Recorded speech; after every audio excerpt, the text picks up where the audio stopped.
Good morning, everyone, and well, good morning wherever you are in your different parts of the world. Good afternoon, good evening. Welcome to this webinar on the future of philanthropy in Asia, organized by Alliance in partnership with AVPN. I am Andrew Milner, a freelance writer and researcher and the associate editor of Alliance, and I'll be your host for today's session. The discussion is actually part of a Future of Philanthropy series looking at philanthropy in the different regions of the world. This special global series celebrates Alliance's 25th anniversary, and you can find out more about both the series and our 25th anniversary on the Alliance website. So check that out. It's at www.alliancemagazine.org, and I'm sure there'll be a link posted in the chat for that.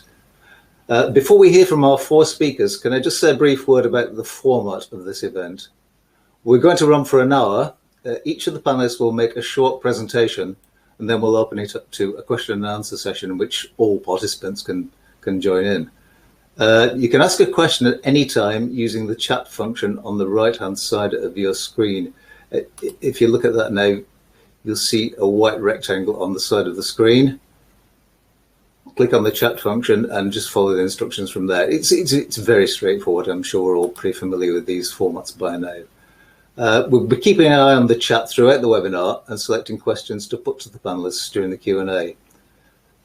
If you do ask a question, please tell us who you are and where you're from. Time's limited, obviously, in the hour format, but we'll get through as many of them as we can. If you'd like, you can also join the conversation on Twitter using the handle @AllianceMag and the hashtag #PhilanthropyAsia. Let me also say that everyone joining today in this webinar, everyone registered, also qualifies for a 20% discount on subscriptions to Alliance. That includes 4 magazines a year, access to our online content, and to the subscription-only part of the website, in which you'll find features, interviews, up-to-date news stories on philanthropy from around the world. Again, to take up that offer, if you're interested in doing that, there's an offers button again on the right-hand side of your screen. If you look down the list of icons, click on that and follow the instructions. And again, it is very straightforward. Okay, so to business. The future of philanthropy in Asia. Change is inevitable, but what form will it take? Asian philanthropists pivoted almost immediately to tackle the first wave of the COVID-19 pandemic. But there's also a fundamental shift in practice. Funders who were traditionally used to working in silos found it essential to collaborate, particularly when solutions needed to be implemented swiftly and at scale. As funders arose to plug the gaps in the socio-economic system that had been shown up by the pandemic, we're also seeing a generation of leaders coming to the fore. But will these changes endure beyond the COVID emergency and become part of a new paradigm which can be used to tackle rising inequality and climate crisis? A generational transfer of wealth is also looming. How will the next generation use that wealth? Moreover, there are other challenges to face. As nationalist sentiments arise and the space in which both civil society and philanthropy operates contracts, funders are seeing some of their advocacy work come under scrutiny. What can and should philanthropy do to shape the future of Asian societies, and where are its limits? What questions should philanthropists be asking themselves about their motives and the sources and use of their wealth? What's the role of infrastructure in Asian philanthropy, and is that infrastructure sufficiently developed? With our panelists, we'll hopefully be exploring some of these questions in the next hour. We'll try to identify some of the key philanthropic innovations and leaders in Asia, to see what some of the difficulties are facing the sector throughout the region, and hopefully to sort of sketch a way forward or begin to do to a desirable future. Before I choose our first speaker, let me go to an audience poll. We would like everybody to join in this if we can. If you look on the right-hand side of your screen, if you will do that now, you'll see a button marked poll. If you click on that, you'll see the first of the poll questions, which is, what's the most important challenge facing Asian societies in the next decade? Is it provision of livelihoods, healthcare, food security, climate change, or other? And if you choose the other one, could you tell us about that in the chat? Okay, I'll just give you a few moments to make a choice.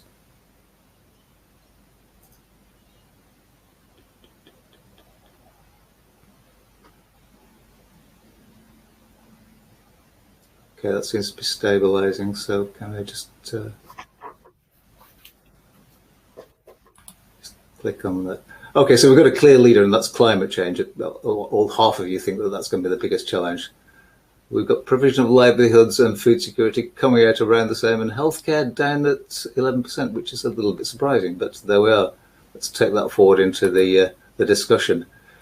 So I'd like to bring in our first panelist, and he's Henry G. Henry's a partner of the Zhonglun law firm in Beijing.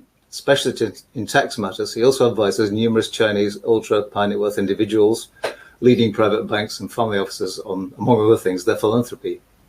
He's also a pioneer lawyer in the NGO sector, has advised more than 50 international NGOs, United Nations agencies, foundations and philanthropists on a full range of legal issues under Chinese law, and has represented them in structuring, entity formation, fundraising, donation, due diligence, tax incentives, etc.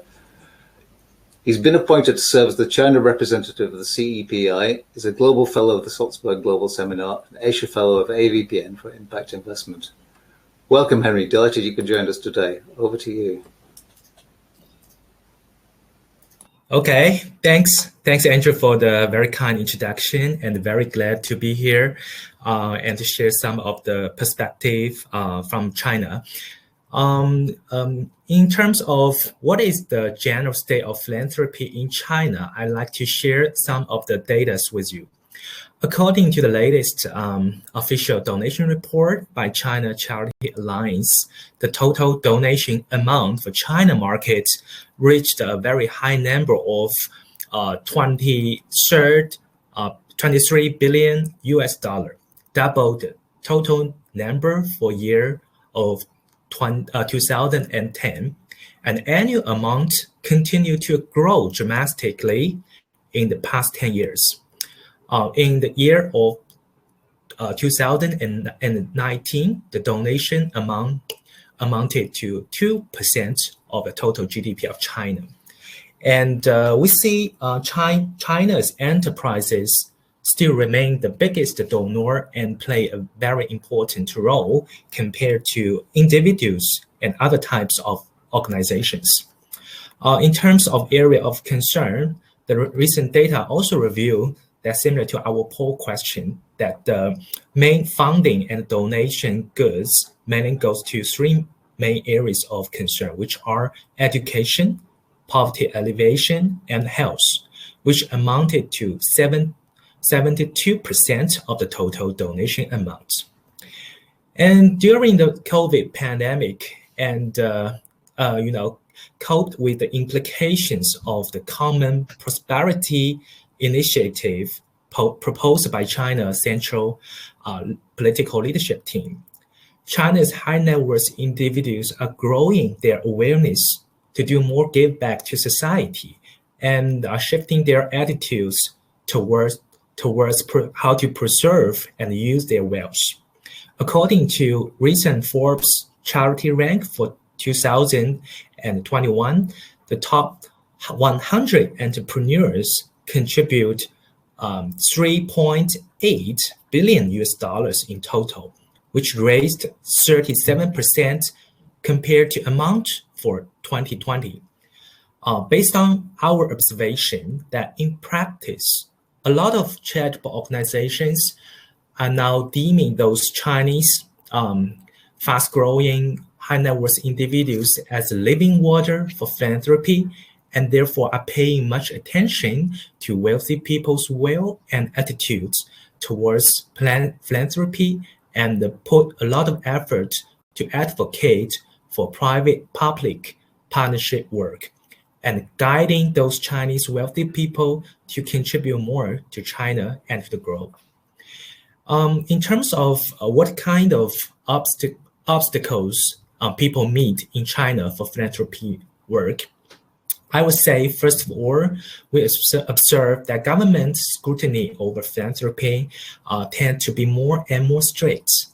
Charity restriction and post-restriction activity implementations are becoming more and more difficult, especially for INGOs, international NGOs. We really feel that the registration and the post-registration operations seem to be even harder. Second, I want to mention that the choices of legal vehicle and innovative tools for achieving China philanthropy are very limited. In China, there are three major legal form of way to do charity, which are foundation, social service organization, and social organization. Even we see there is a trend for charitable trust to grow in recent years. Similar to other charitable organizations, there is no big favorable tax preference to support, and the compliance work tend to be quite burdensome. When we compare to operating a for-profit company in China. And the donor advice fund, company limited by guarantee, B Corp, social enterprises, and other tools have not yet been formally introduced to China so far. So yeah, that is something I want to share. But I want to share a very good news with you, which is that future work for vaccine equity, carbon neutral, climate changes, and biodiversity has, in my view, has been on an irreversible trend as China has made responsible and solemn commitment to the global community.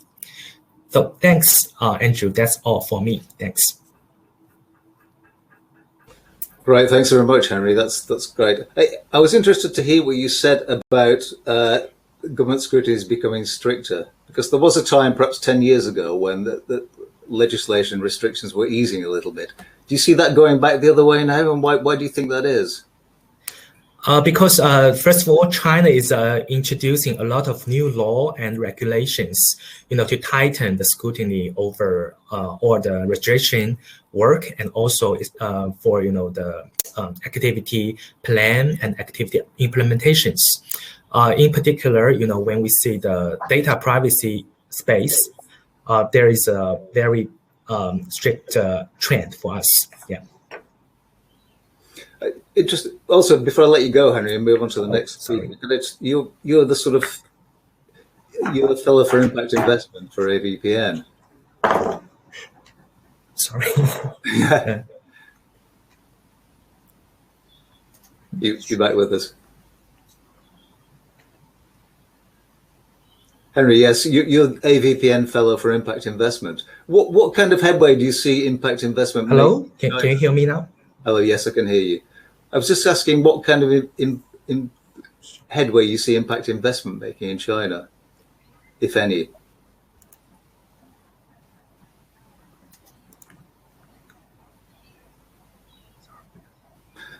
Okay, so maybe we'll come back to Andy. Let's move on as time is short. I'd like to bring in next. I'd like to bring in Dia Saminasi. Dia currently serves as Senior Advisor on Gender and Youth in the Office of the WHO Director General in Geneva.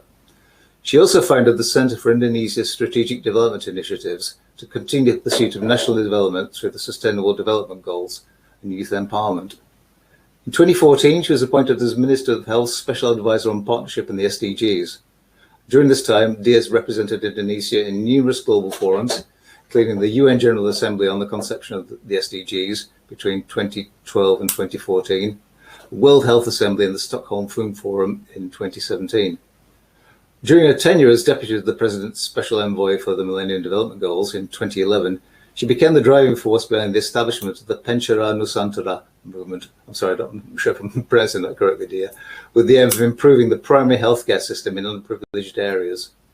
The success of Pencara Nusantara has become the basis for Indonesia's Ministry of Health to scale the initiative as a national intervention program known as Nusantara Sehat. Welcome, Dia. Thanks for joining us. Thank you. Thank you, Andrew. It's an honor to be here, and thank you for inviting me to speak on behalf of the organization that I founded. I think to highlight the organization, I think I would like to start from the experience that we had during the pandemic, and then move on to the challenges and other questions. CHISD was founded in 2014, way before the pandemic, and definitely a pandemic of this scale, an epidemic of this scale, and a pandemic was not in my mind at that time. The organization was founded because we had the Pencerahan Nusantara program, or it's loosely translated into guiding lights of the archipelago, and that movement was very well received by the youth, the early career professionals already studying in the health sector, or early students there, and who just ventured into the professional fora. Basically, that was to advance creating a pathway towards a transformative primary healthcare by strengthening the government-owned community health centers, or as we know it in Indonesia, is puskesmas. Indonesia has right now more than, I think, close to 11,000 community health centers, primary healthcare centers. At that time, I think it's now 9 years ago, probably Indonesia had about 9,000, and 40% out of those bulk was not properly staffed, and no one was talking about a health system to ensure quality as well as access. So the pandemic obviously shifted the organization's outlook, if you will, because this organization was not a pandemic response organization. That's one. The guiding lights of the archipelago was not designed to strengthen primary healthcare centers to become agile and responsive and adaptive to pandemic situations. So the shift and the pivot was really almost a total pivot of the outlook. We initially responded. The organization initially responded through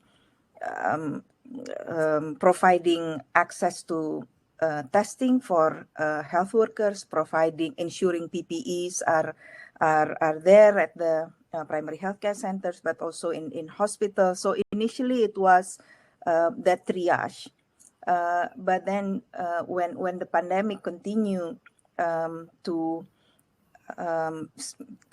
increase in scale, in mid 2020, we got together and thought about how to pivot the model into a pandemic response model, while not leaving our forte in the primary healthcare transformation.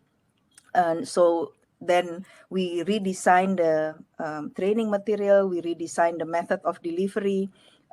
We then recall the call to action. We reissue the call to action for early career professionals, and then we managed to get 8 primary healthcare centers as our pilot spots, and then it was replicated by the provincial government of West Java, which is the largest population in Indonesia, into 100 primary healthcare centers with an outreach of close to 8 million people. And that also was a success based on the DNA and the principles of the guiding lights of the archipelago in transforming primary healthcare. We overcame challenges by being agile, basically. The organization was not overly committed to staying in a path, because it's an innovation-based organization. So agility, I think, comes with the DNA. So we didn't have any problem pivoting our outlook from a think tank into a responsive pandemic, very, very quick, very, responding in emergency matter, being able to read what's going on in the pandemic.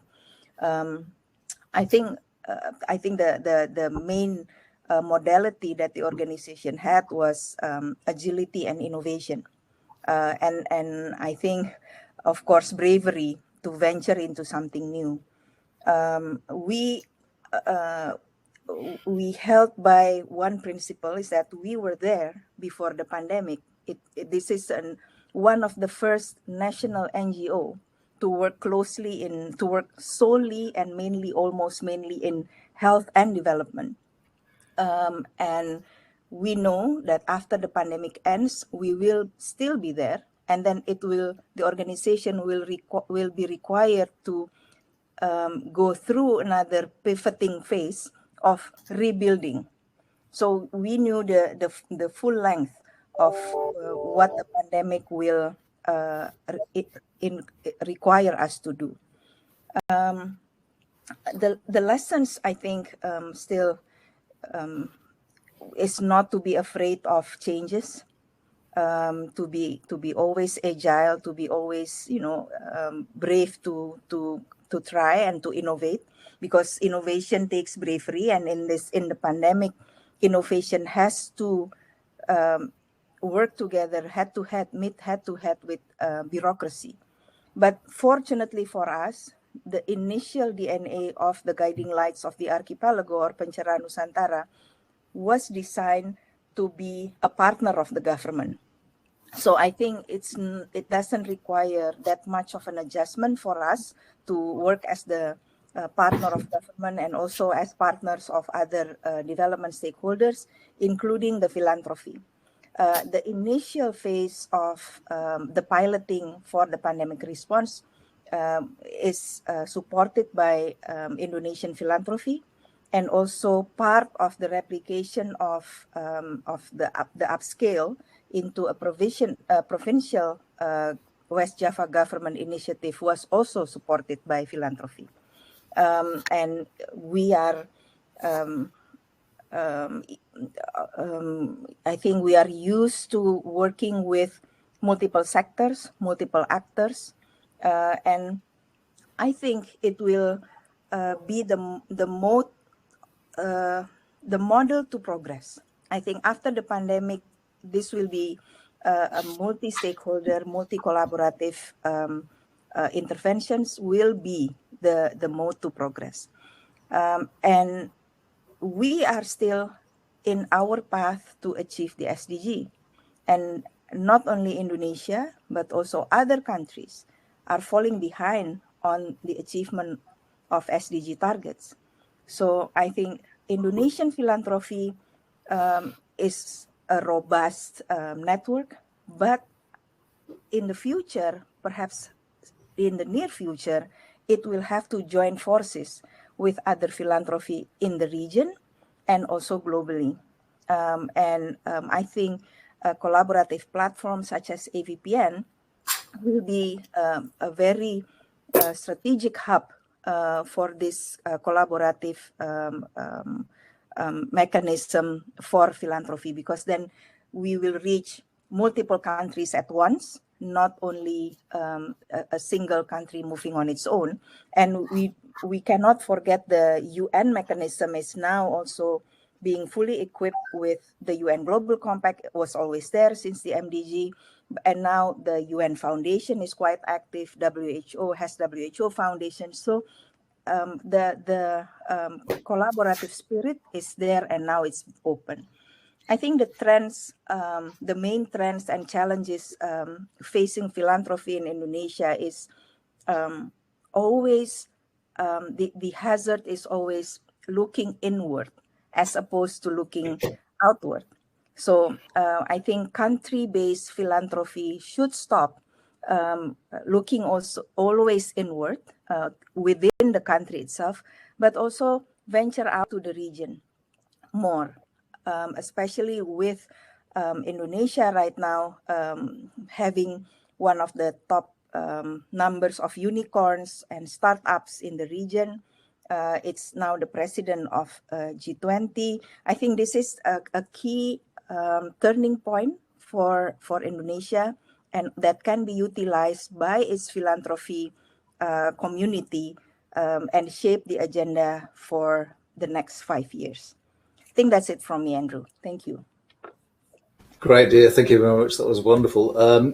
I take sort of three key words out of that, which I think all philanthropists can sort of assimilate: agility, innovation, and bravery. And I think one more. I think it's always impact based. I think it will be easier for philanthropy and initiatives or civil society organizations to join up if both are talking in the language of impact. Great. It's wonderful to hear that you think that you see the kind of model to progress as collaboration, and obviously the role of APPM, which I'm sure Kevin will come on to talk about in a moment. Dear, thank you very much. That was great. Let me move on now, and it's a great pleasure to welcome Jennifer Chen. Jennifer is Chief Executive of the Chen Yat-sen Family Foundation, a global foundation using moonshot philanthropy to address early childhood literacy and vision correction. Through her work, she led the Asia office for the Clearly campaign, which shifted the dial on how poor vision is perceived as a development issue and a golden thread to achieving the UN's SDGs. In response to the significant disruption of funding for Hong Kong NGOs as a result of civil unrest and COVID, Jennifer led the launch of the 2020 Bridge the Gap HK campaign, which together with other funders provided unrestricted match funding to 25 charities across Hong Kong. Jennifer is also the Director of Philanthropic Engagement at Legacy Advisors, a family office in Hong Kong, and sits on the Board of Governors or as a Senior Advisor for charities including Bring Me a Book Hong Kong and Social Impact Partners. Jennifer, welcome to you. Tell us a little bit about the Bridge the Gap initiative, could you? I would love to, but firstly, I'd like to congratulate Alliance on their 25 years. It's quite a significant achievement and has contributed so much to the philanthropic community. So I just wanted to acknowledge that and thank you for the invitation today. Bridge the Gap Hong Kong was a reaction. It was definitely something that we as funders in Hong Kong felt it was needed because of COVID-19 in 2020. A lot of the NGO community, and I think I would speak for many of the NGOs who may or may not be on this webinar, they need to raise money to run their everyday activities, to pay salaries, to keep the lights on, and to just exist. And a lot of that funding comes from initiatives which they have to come up with themselves, like raising money via gala dinner or having events that involve gathering of people, which was not possible during COVID-19. And so that source of funding was essentially stripped away from them through no fault of their own. And that is what we responded to as a group of NGOs banded together actually and wrote an open letter to the government asking for help, asking for support in this dire time of need. The citizens of Hong Kong were all being disrupted in many ways. The government provided some support, but the NGOs in many cases would fill the gap where the government isn't able to support those in need. And so when the NGOs themselves aren't able to survive, we thought, well, how are these individuals who are supported by the NGOs therefore able to survive in this unprecedented global health pandemic?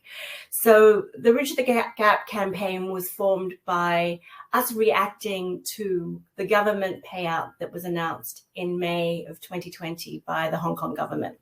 It was essentially $10,000 that was given to any eligible person, which meant that they were 18 years old and a Hong Kong permanent resident.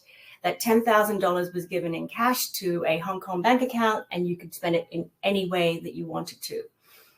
We wanted to highlight the fact that there was quite a lot of people in Hong Kong that wouldn't need that $10,000. There are many that did. So by the Bridge the Gap campaign, we wanted to target the top 1% in Hong Kong of the population of 7 million people, and to see if there was an opportunity to encourage them to part with some or all of that 10,000 and donate it to a charity or an NGO, a non-government organization. And we did this via banding with other funders who also was supporting this initiative. And the reason why the funding community was important, I'm talking about family foundations, in some cases corporates, is because we wanted to motivate these donors, these individuals, and say, hey, if you donate to a group of NGOs that we pre-selected, then as a funder of that NGO with an existing funding relationship, therefore we've done our due diligence, have a good trust relationship with that NGO or grantee, we would double that donation. So if $10,000 was donated to NGO A, which was on the list of the pre-approved NGOs, our foundation in this case would double it. And so it would become $20,000 in the hands of that NGO for them to be able to do whatever it is they needed to do, pay salaries, keep the lights on, as I mentioned earlier.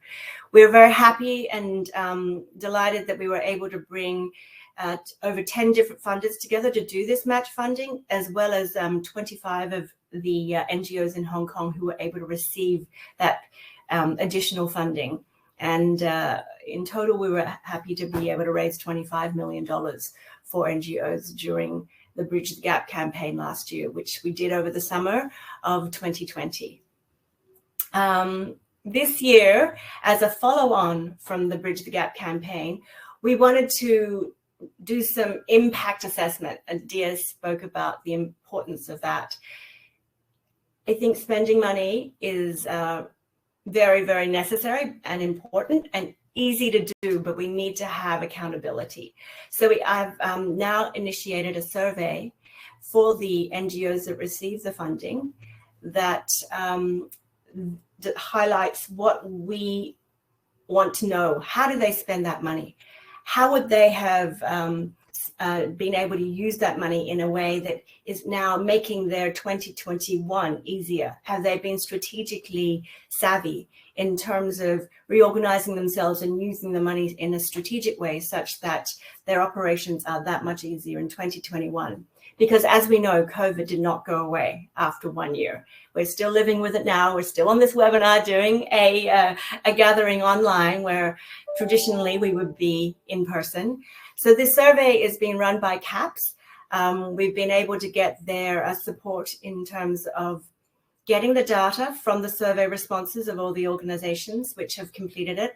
And they will be also providing some extra data points that they've gathered through their research. So we're delighted that we have the opportunity to work with an organization like CAPS and also Asian Charity Services in Hong Kong, which has really been an incredible stronghold in terms of the NGO community in Hong Kong.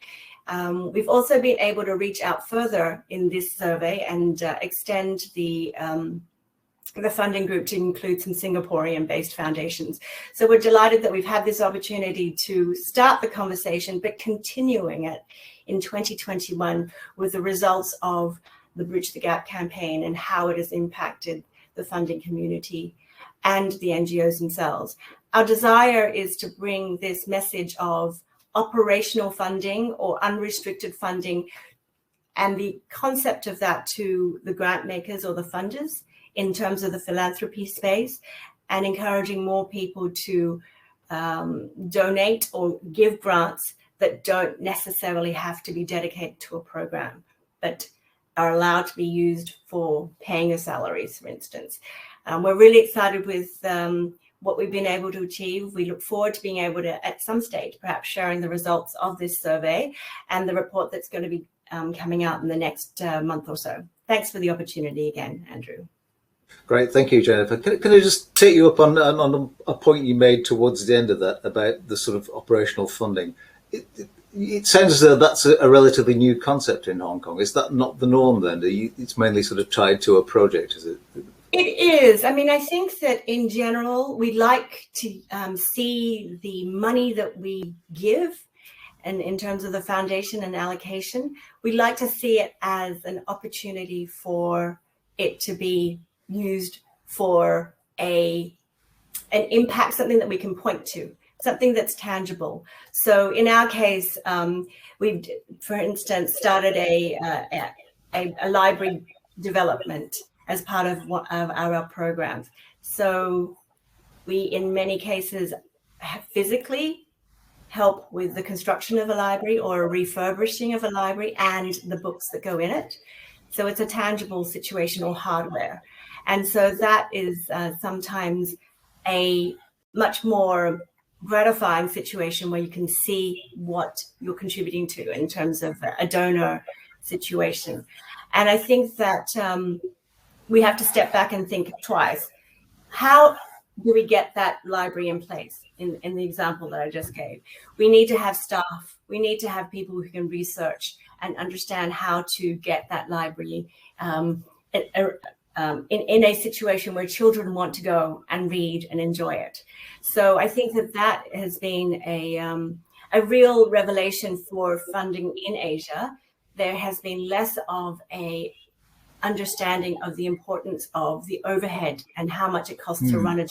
Instead, the money needs to go to impact, which is measurable by looking at a tangible output. And we're trying to see if we can exist in both situations. Sometimes, particularly as we look at some studies in the US, there is recommendations of having funding where you can say 70% goes to a program and 30% goes to overhead in terms of your $100 grant. So we can prescribe it like that, and it is up to every individual foundation. But I think that what we'd like to do with the results of this survey is to just bring that conversation to the forefront, because in Asia, it tends to be less of a discussed rule of thumb.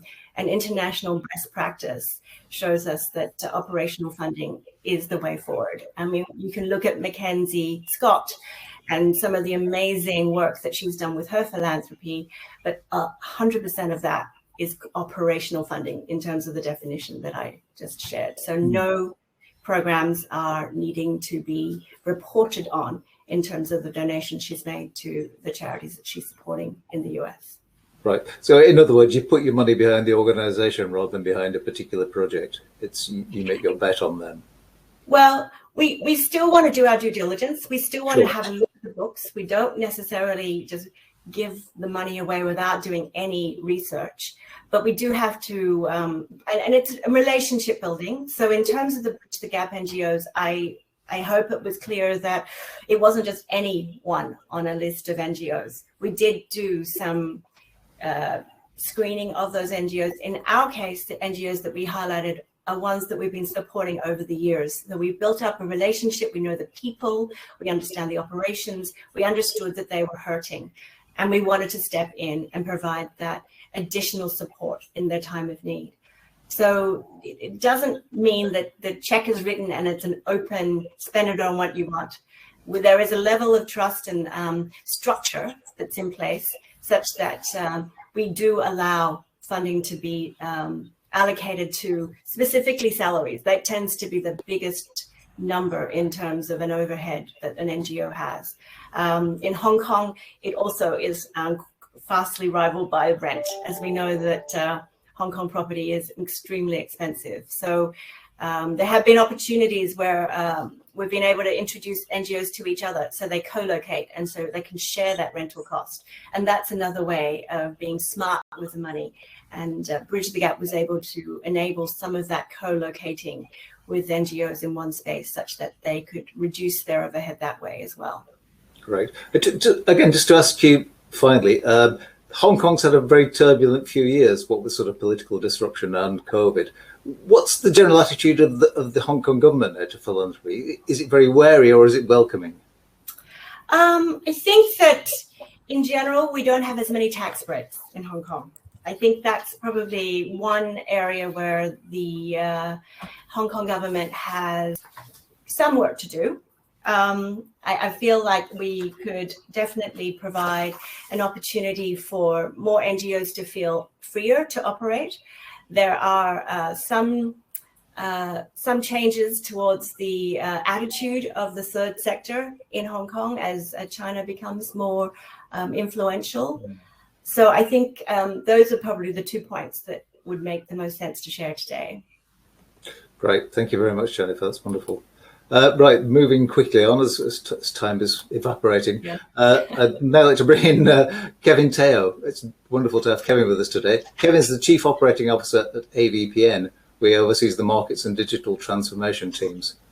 Prior to that, he was a founding partner of Volans, a social innovation company with offices in London and Singapore.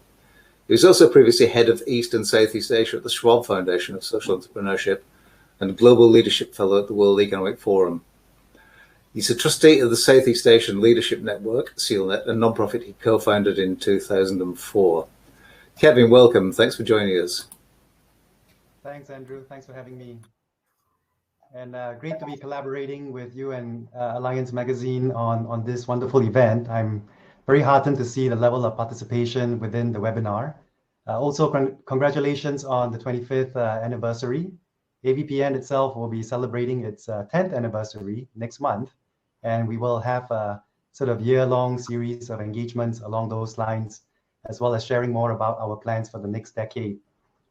So just to quickly share about some trends that we're seeing in relation to the topic today. Essentially, they revolve around collaboration, innovation, and impact management. On the collaboration front, what we've seen is that our members and organizations in the sector have been a lot more open to reaching out and connecting with one another, given the restriction on travel and the restriction on access to on-the-ground sort of funding opportunities. It's become a bit of a sort of natural tendency to want to connect with one another and figure out what might be the best ways to continue deploying capital where it's most needed. So early this year, we've started out our Philanthropic Pooled Funds program with a small group of private and corporate foundations that have come together to essentially pool a US 1 million fund.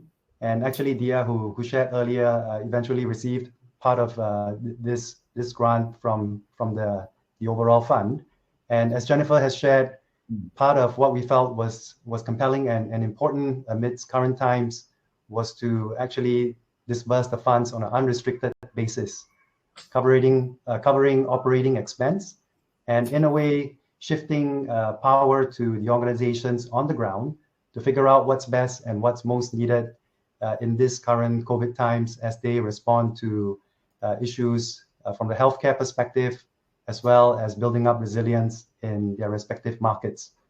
So touching on the aspect of innovation, this is something, I guess, counterintuitively in the Asia context, we haven't seen as many funders adopting the approach of unrestricted funding.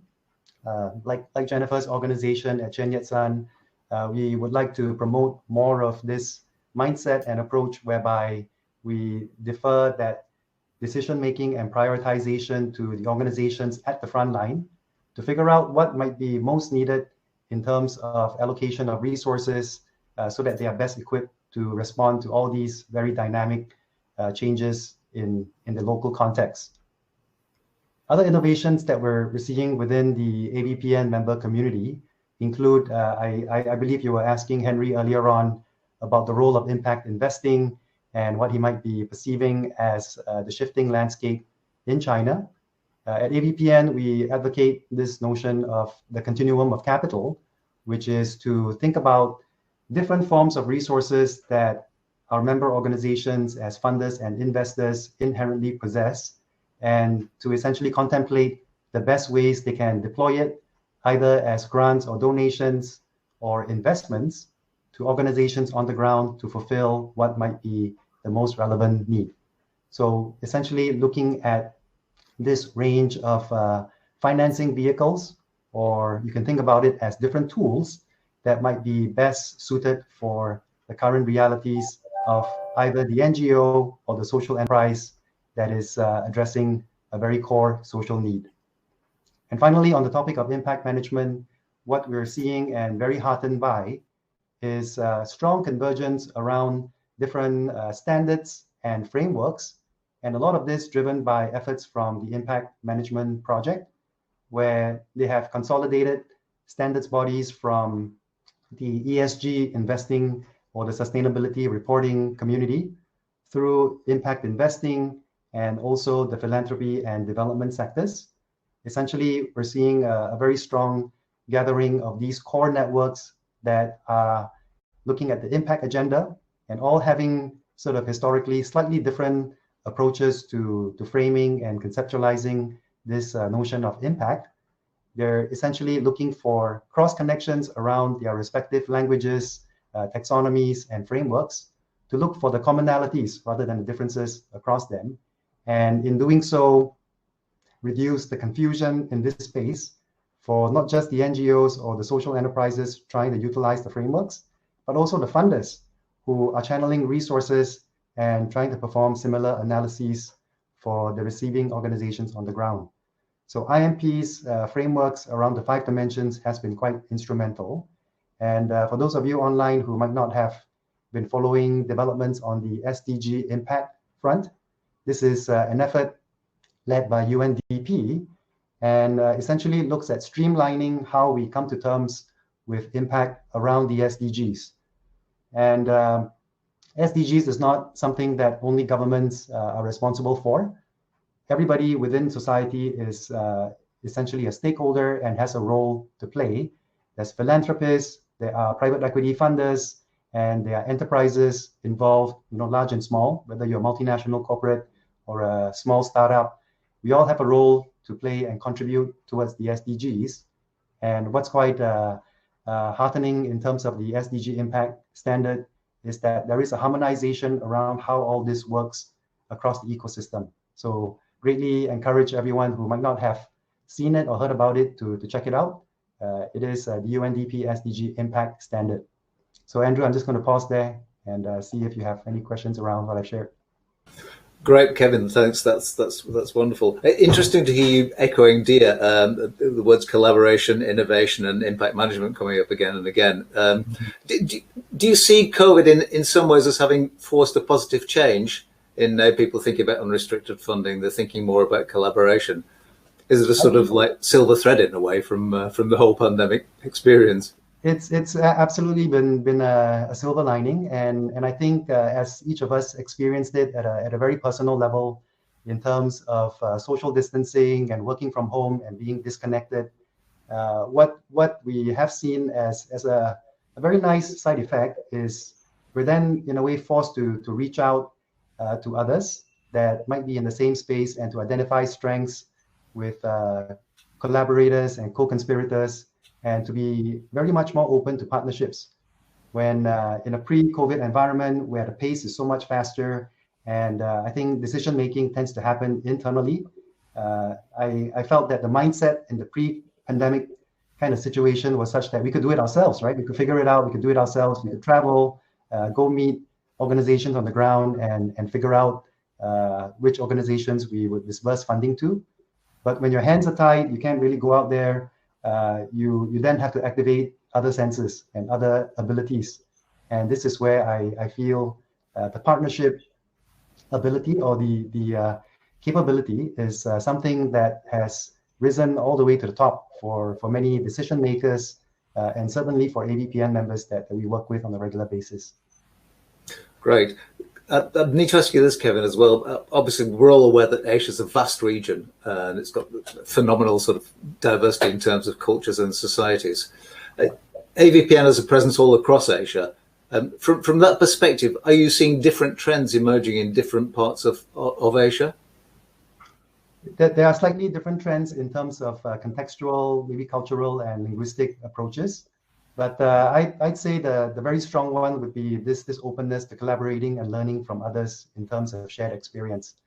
Not just in terms of COVID response, which has been forefront with regards to societal living and how each market has navigated itself out of those realities.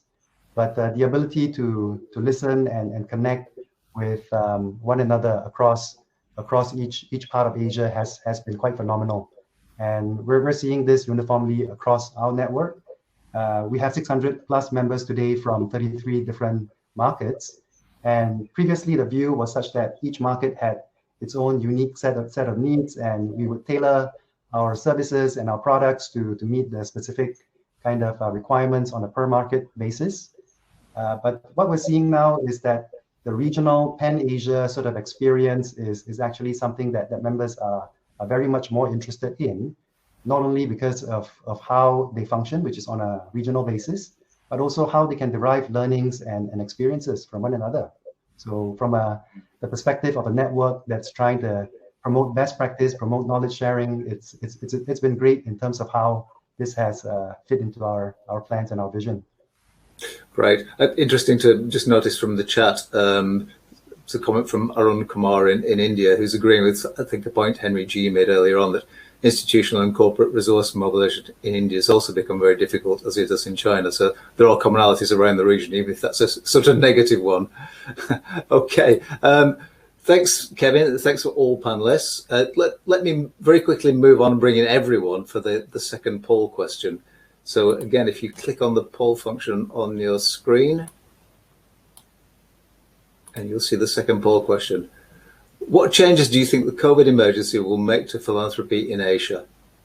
Will it enforce more collaboration between sectors, more emphasis on funding to meet emergencies, more funding to causes of equality and justice, or no lasting changes, or other? Can we have a quick few moments on that, please, and see what we get?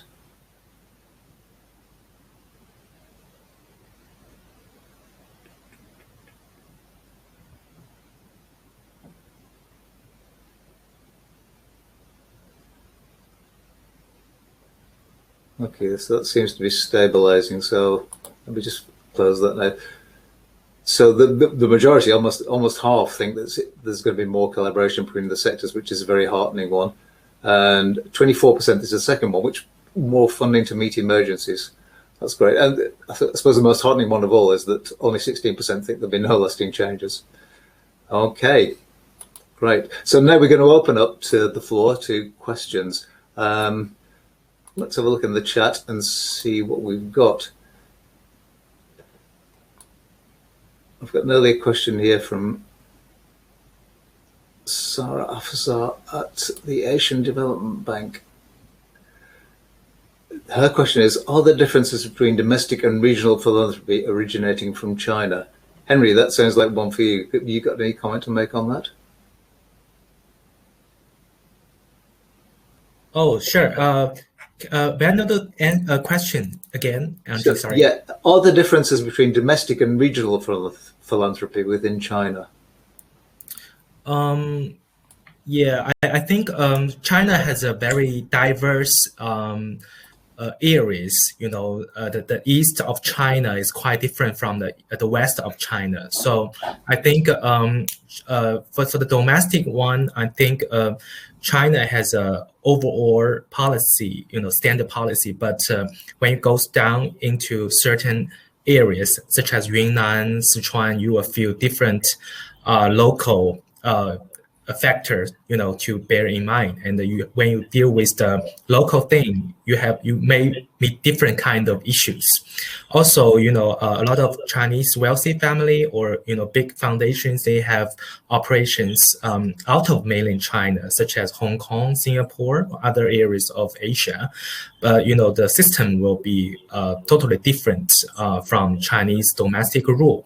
I think it will majorly rely on the local law of Hong Kong or Singapore, you know, and you know, because of China has very strict foreign exchange restrictions. So the money, when you come out of mainland China, it needs very strict approval, and when the money coming into mainland China, it's the same thing.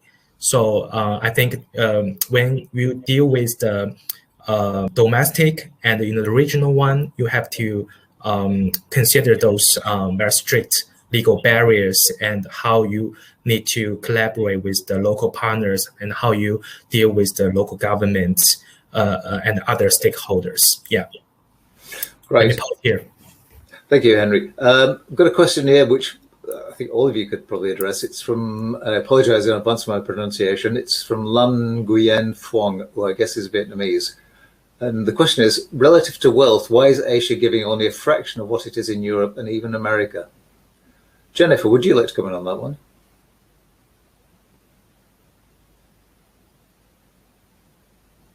I think you may be muted, Jennifer. Could you unmute your mic? I'm better now. I can hear me. Apologies. Yes, we do have in Asia, and specifically in China, where Henry is, the formidable Jack Ma and Pony Ma, Jack being the founder of Alibaba and Pony Ma being the founder of Tencent.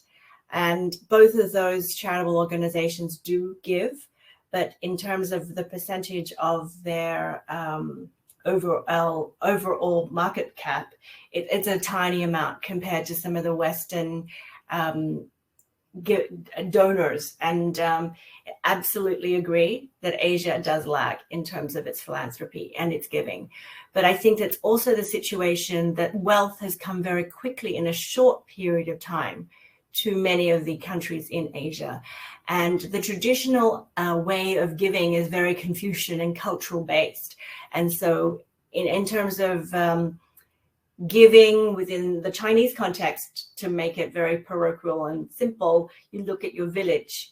You did well, you did better than others, but you wanted to give back to your village first. So if those were hungry, you would provide more rice and share it around. And then from there, just build on in terms of a modern day situation. There's been a lot of money given to education, because in many cases, the reason why China has propelled itself in terms of its financial dominance is because the access to education has been only really democratized in the last 50 years. And so I think philanthropy is just catching up. I feel like the comment is absolutely correct. The best is yet to come. So I'm very hopeful that within the Asian context that we do have a lot of generous donors. There's been a lot of giving, I think, traditionally via the corporations that some of these very wealthy individuals have, as opposed to individual donors. Like we think of the Gates family, the Warren Buffetts of the world, and they're very public with their donations. And I think in the Asian context, a lot of giving does happen, but maybe if you read some of the reports, it's more obvious if you look at the corporations they run and the initiatives that they share there, as opposed to individuals giving in the same way that a Western situation. So I think we have to be culturally sensitive and definitely acknowledge that China in particular has just burst into the world stage in terms of its high net worth status. And they're just trying to figure it out and not necessarily copy the way that the Western world has done it, but trying to find a hybrid way. And I feel like we've seen a fair bit of that in Asia, and I am excited to see what's ahead. I think Kevin and the AVPN organization have really provided a lot of education to philanthropists in Asia about how to do this, how to give their wealth away. So perhaps I should pass the baton to Kevin, because I feel like he would have a lot to say in this regard. Thanks for that, Jen. Actually, I was just going to quickly reflect on the past 10 years at AVPN, and I'd say the rate of change has been quite astounding in terms of the mindset towards philanthropy.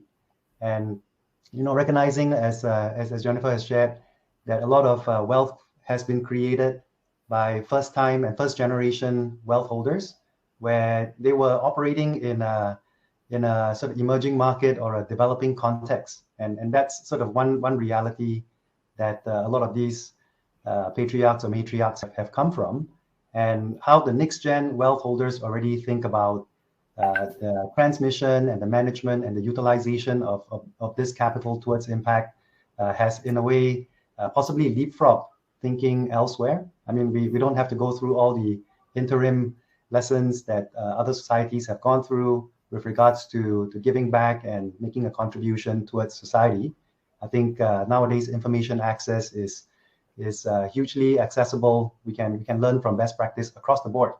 And as Jennifer has mentioned, perhaps Asia is in a place to evolve its own approach towards social impact. And I think the coming decade would be an exciting one with regards to how all this pans out.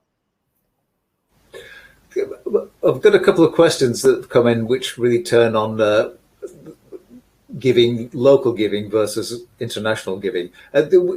Is there any sort of view on what you think is more efficacious? Is it better to give locally to communities, or is it better to give nationally or globally? Any thoughts on that?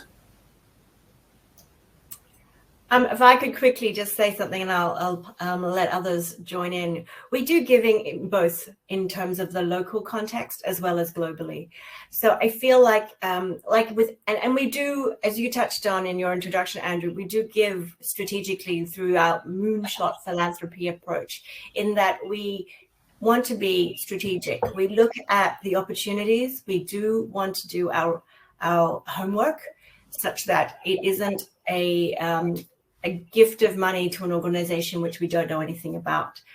So whether it's local or a global initiative, we want to be able to have domain expertise, which is the ability to really understand with a lot of depth how the organization works, how the sector works, how the area of our mission, of our giving is being directed, such that it is going to make a difference. And we have close relationships with our NGO grantees, such that we work with them and try to help them to grow and be more impactful and efficient with the allocation of the capital. Right. But local versus global is a tricky one. I feel exactly. I'm sorry, we're almost out of time. Apologies to all those who put questions which we couldn't get to. But I'd like to, before I wrap up, I'd like to come to the panel just for a very quick reflection on today's proceedings and what stands out for them. So, Dia, could I come to you first, please, for a very quick sort of response to what your takeaways from today? Yes, I have been in this multi-sector collaboration issue for quite some time, and looking at it from a national perspective, and then during the SDG negotiation, the regional and global perspective become clear. And I think I agree with Jennifer. The decision to collaborate shouldn't have been made based on location, based on geography. I think decisions need to be made based on what do you want to achieve together as equal partners in a collaboration, in a collaborative effort. Because at some point, collaboration between non-government actors or civil society organizations and philanthropy will face the question of whether both partners are ready to engage government, to involve government, to upscale. And I think it goes back to the healthy dynamics between government, civil society, and philanthropy, where everyone is properly incentivized, perhaps in different ways. Incentives does not always have to be about monetizing or capitalizing on the investment, quote unquote, but I think incentivize in different ways, perhaps based on impact. Perhaps one party is incentivized if there is good impact in livelihood, in well-being. Other parties are incentivized if it's based on a policy being delivered. I think the key takeaway should be then thinking about it from a systems perspective, as opposed to from where I come from in the health sector. We tend to think about diseases, not about the system, not about strengthening the system. I think that was one of the biggest challenge of CISD in the beginning, where we are talking about systems approach and others are talking about disease-based approach. So I think the key takeaways, I think if we want to be successful together, then that this is a systematic approach and systematic and sustainable change in a system. And I think it will be good, perhaps, if we can hear someone from the government side. That there is a question about G20. I think it will, G20, the COP, and now Healthy Cities will shape how everyone think about how government think about development, how we think about the future challenges, and of course the current pandemic. It has already reshaped a lot of the way in which we engage our partners, I think. Great. Henry, can I come to you very quickly? Brief takeaway, brief reflection. Very quick refreshing from my side. I think we meet difficulties, problems every day, but we should stay optimistic and connected in front of many global crises and challenges. And I echo with Kevin that it's quite important to build up a diverse and great partnership for philanthropy, which is I see as a decisive factor to shape a better Asia philanthropy in the next decade. Thank you, Andrew. Great, thank you. Kevin, on to you. What's your takeaway? I think from sharing with the various panelists, I believe amidst the COVID times, things do look bright down the road. So I'm taking an optimistic view as to what's in store, and gradual opening up and connecting in person. Looking forward to seeing you in person, Andrew, at our AVPN conference, and together Absolutely. with all. Anytime you ask me, Kevin. Yeah. And Jennifer. Yes, Jennifer, I'll be there. I hear it's in Bali. That's right. Jennifer, the last word with you. I love to just focus on the positive as well and really look at collaboration. I think that the fact that we all are sitting in different countries, but all talking about working together in terms of the philanthropic good that we can bring through our various different perspectives, I think having that common agenda is going to make it much more powerful and hopefully really move the needle, because all the questions you asked in the polls are so relevant, and voting on them actually can be quite difficult. Obviously, everyone's talking about climate change now. We have COP going on right now in Glasgow. So I hope that through collaborating, we can really make lasting change. Thank you. Great. Thanks to everyone. Thanks to all our panelists for wonderful contributions. I hope you've enjoyed today's discussion. If you have, and you still want to take up the offer of the 20% discount, you can do by clicking on the offer button or going to the link that's been posted in the chat. So a big thank you again to our expert panelists, to our partners at AVPN, and to the Alliance team, and especially to our events manager, Anne-Marie McQueen, who's been behind the scenes pulling the levers and pressing the switches. Thanks to her. And thanks to all of you for taking part. I'm sorry we didn't get to more questions, but it's been an engrossing hour or so. Our webinar series continues on the 17th of November with the Future of Philanthropy Media. If you'd like to join that one, you can register for this event now on the Alliance website. And if you know of any colleagues or friends who might also be interested, do pass the word on to them. Once again, thanks to all involved, and goodbye wherever you are in the world, whatever you're doing. Have a good rest of the day and take care. Thanks, Andrew. Take care, everyone. Bye. Bye.